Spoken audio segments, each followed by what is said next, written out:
oxygen therapy on skeletal muscle injury, focusing on key findings from a recent scoping review. Before we start our presentation, we will like to introduce ourselves. My name Abiyam Bagaskara Syaifullah and my study number is 19. I am Saskia Hermi Angelina Susanto. My study number is 44. And I'm Jumaran Sangada with study number 28. And I am Adisa Baraka, student number 61. In this part, I will discuss why the topic is important and what issues remain unresolved in previous studies. Limb trauma and cross injuries are common clinical conditions that can cause serious muscle damage due to oxygenation disorder and ischemia reperfusion. The aim of this study to explore how HPOT can improve tissue recovery in such condition. HPOT is the administration of pure oxygen under high pressure more than 1900 mHg, which helps increase tissue oxygenation, maintain cell viability, and accelerate muscle regeneration. It has been widely applied to chronic wounds, limb ischemia, and soft tissue injuries, showing positive outcomes in improving tissue healing. Compared to previous research, the application of HPOT in cross injuries remains limited. This is due to a lack of understanding of the biological mechanisms at the cellular and molecular levels. Additionally, limited facilities, high costs, and the absence of standardized protocols for pressure and duration still hinder its clinical use. Moreover, clinical animal studies are aimed to examine how HPOT influence muscle regeneration process and biological factors such as oxidative stress, angiogenesis, and activation of satellite muscle cells. Now, moving on the research gap, out of 157 studies reviewed, only 19 meet the selection criteria. Most studies involved only male animals, creating a gender bias and leaving possible sex-based biological differences unexplored. There are no standard parameters for the optimal pressure or number of HPOT sessions. The variety of injury models is limited to the tourniquet injury, methoxoside agent injury, and crash injury. Moreover, comparative control groups such as hyperbaric air or normobaric hyperoxia are rarely used. Finally, few studies have explored how HPOT interacts with other clinical therapies such as opioid analgesics. One possible explanation for these inconsistencies is that HPOT research remain fragmented and lack standardized methods. Thus, more inclusive and mechanistic studies are needed to so HPOT can be applied effectively and safely in treating muscle injuries. To conclude, this study provides a strong foundation for understanding the potential of HPOT as a promising therapeutic strategy for skeletal muscle injury. Okay, let's move to the theoretical framework and literature link regarding hyperbaric oxygen therapy for skeletal muscle injury. HPOT is based on the principle of significantly increasing oxygen partial pressure in the blood and surrounding tissue. This creates a step diffusion gradient that enhances oxygen delivery to a hypoxic or damaged muscle area. As a result, HPOT is prevent cells that restore metabolic function and support muscle regeneration. It also plays a key role in modulating immune response, controlling inflammation, and activating molecular pathway involved in tissue repair. This theory basis is supported by Schneider et al., which demonstrate that HBOT consistently improve outcome in preclinical muscle injury model. And then improve oxygenation and control inflammation were essential for accelerating where recovery of muscle structure and function. Further validation come from Oyazu et al., which show that HBOT restore oxygen tension in injured muscle from 50 to 45 mmHg within just 3 hours, compared to 3 hours in untreated groups. HBOT is also suppresses exercise inflammation and activate regenerative marker include STAT3 and PEX7 that trap macrophage and satellite cell. In summary, HBOT not only increase oxygen supply but also actively support biological process crucial for tissue healing. This finding highlights HBOT as a promising therapeutic strategy for skeletal muscle injury. Okay, bye. Alright everyone, let's move on to the methodology section. Here, I will explain how the framework of this research was established to ensure the validity of the data we obtained. First, regarding the design, we employed a scoping review design combined with the critical evaluation of existing preclinical literature.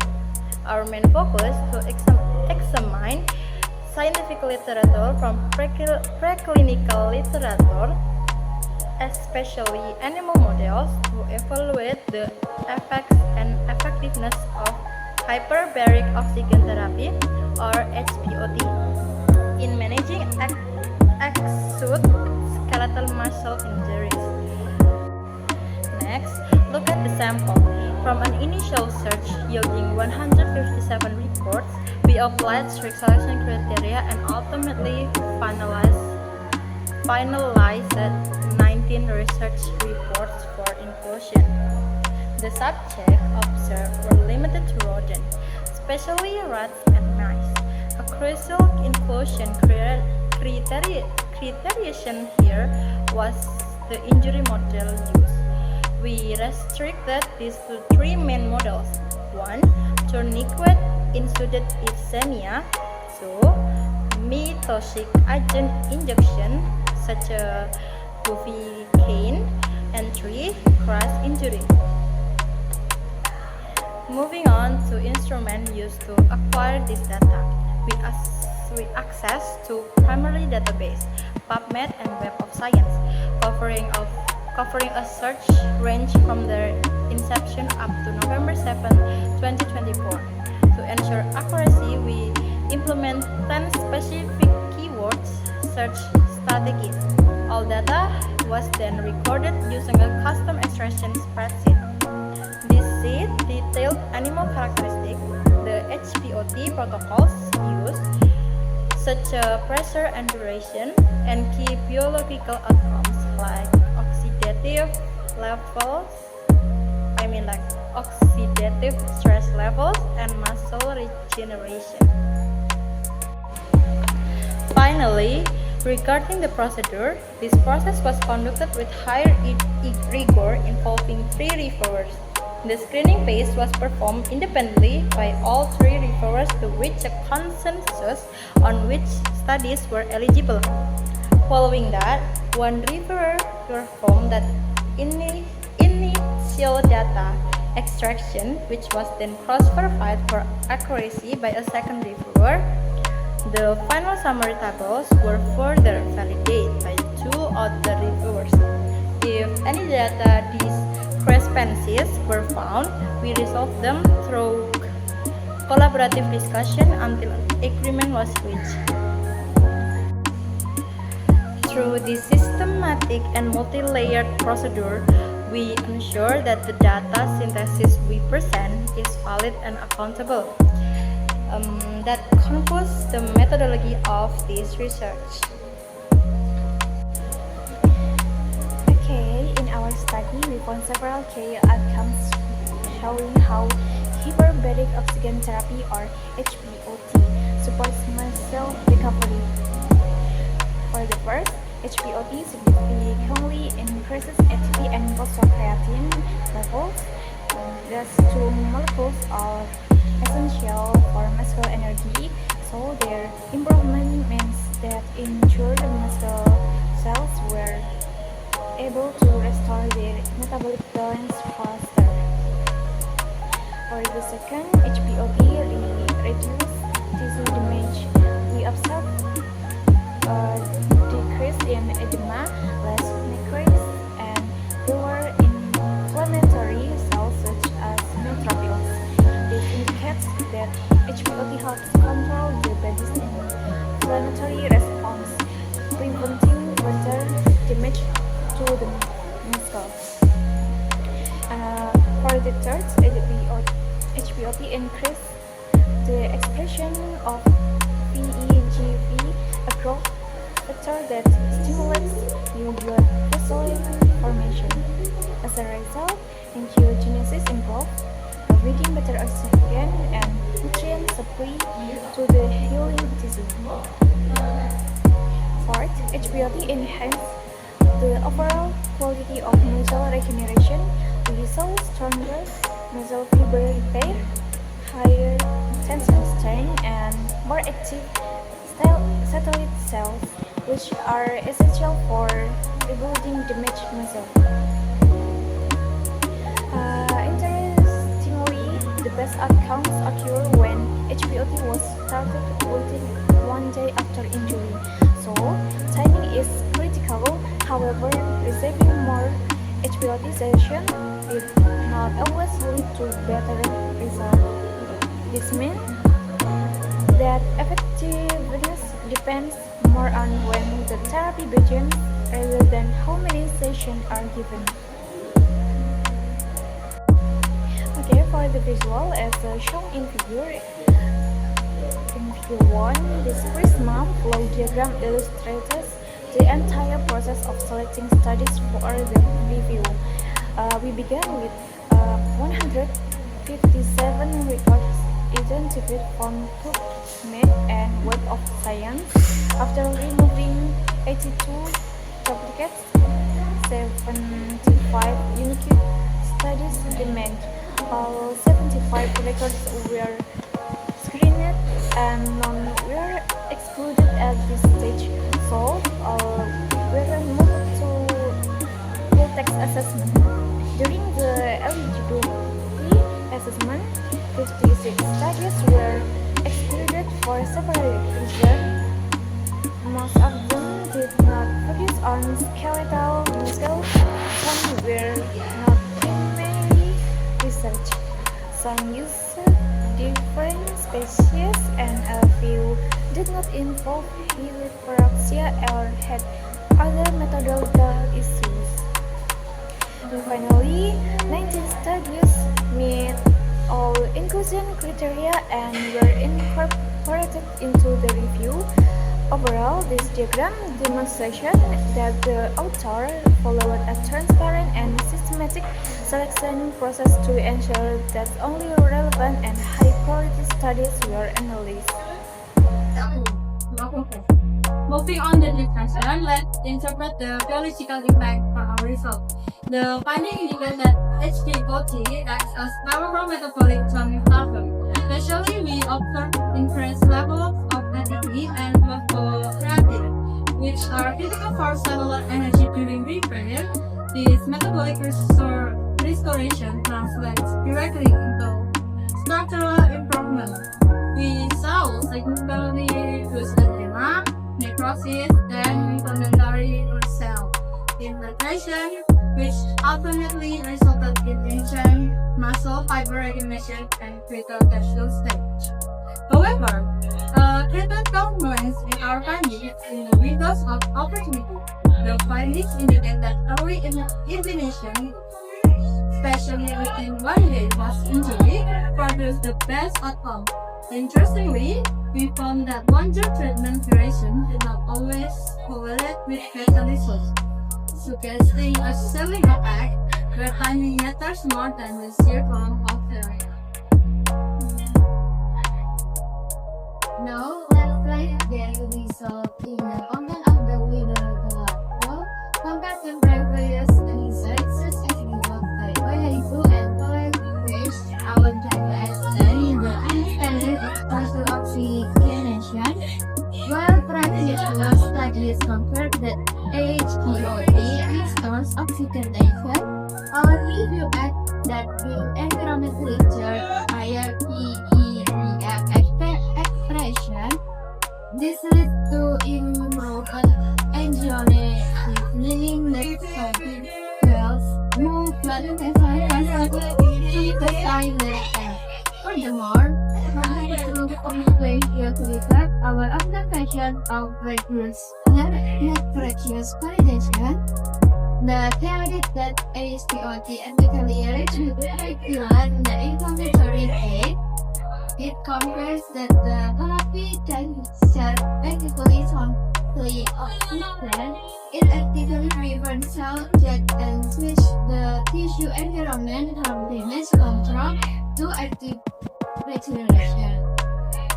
Finally, our reading of this, clearly the evidence strongly supports HPOT as a treatment intervention. Because early immunization is key, and procedure HPOT as a strategy that usually requires mandatory awareness, skeletal muscle, doing mostly special strength. However, this may mean future research must address such difference as well as update remain under pressure. Additionally, we need to investigate our pressure protocol to know to point on its aim. As we know, longer treatment isn't always better. Optimizing for pressure help to make the treatment safer and more sustainable without sacrificing efficiency. Okay, to conclude, our result highlighted hyperbaric oxygen therapy as a promising intervention for enhancing skeletal muscle healing. Across the studies we reviewed, HPOT consistently improved tissue oxygenation, reduces inflammation, and accelerates the regeneration of damaged muscle fibers. These effects are especially meaningful for injuries involving crush trauma or ischemia, where muscle tissue experience severe oxygen deprivation. One possible explanation may be the increased oxygen gradient created during HPOT, which allows cells to restore their metabolic balance more quickly and reduce further tissue damage caused by inflammation. This mechanism helps explain why HPOT shows strong potential for clinical use.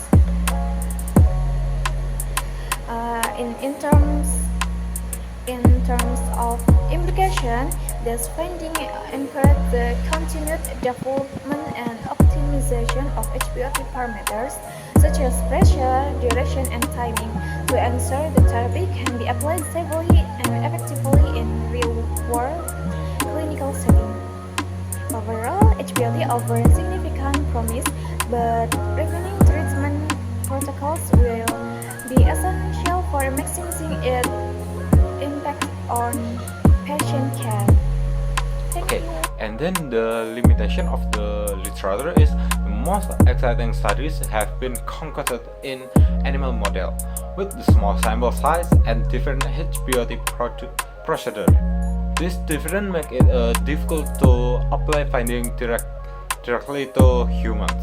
In addition, the exact biological process and long-term effect of HBOT on muscle recovery is still not fully understood.